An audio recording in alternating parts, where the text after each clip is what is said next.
American పత్రికల బాధితులలో మొట్టమొదట మనం ఉంటాం. ఎందుకంటే ఇక్కడ జరిగే చిన్న చిన్న సంఘటనలను కూడా మైక్రోస్కోప్ వేసి చూపించి దాని వెనకాల కులం, మతం, వర్ణం, వర్గం అనేటటువంటిది వార్తలు రాసి ఆ వార్తలను చూసి ఎక్కడున్నటువంటి ప్రతిపక్షాలు దాన్ని అడ్డుపెట్టి అదిగో మన పరువు అమెరికాలో పోయిందని చెప్తూ వీళ్ళు వాగడం, ఈ వాగినటువంటి దాన్ని తీసుకెళ్ళి అమెరికాలో ప్రచారం చేయడం. అమెరికాలో ఉన్నటువంటి అశాంతి, అభద్రత మన దేశంలో లేదు. అమెరికాలో ఉన్నటువంటి స్వేచ్ఛారాహిత్యం మన దేశంలో లేదు.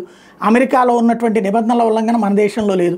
మన దగ్గర ఉండే లోపాలు మన దగ్గర ఉంటాయి, వాడి దగ్గర ఉండే లోపాలు వాడి దగ్గర ఉంటాయి. వాడిని గొప్పగా చూపెడుతూ మనల్ని వెదవలుగా చిత్రీకరించేటటువంటి వార్తలు రాసుకొచ్చినటువంటి దౌర్భాగ్యులకి అమెరికాకి సంబంధించినటువంటి డీప్ స్టేట్ ద్వారా వెళ్ళేటటువంటి డబ్బులు త్రూ అమెరికన్ యుఎస్ఐడ్ ద్వారానే వెళ్ళినాయి అన్నటువంటి విషయం తాజాగా బయటపడింది. New York times, Bloomberg, Politico, associated press ఇవన్నీ కూడా ఇప్పుడు యుఎస్ఐడ్ నుంచి డబ్బులు పొందినాయి. వేల కోట్ల రూపాయలు, లక్షల కోట్ల రూపాయలు ఇవన్నీ కూడా భారత్ మీద విషం నింపినాయే.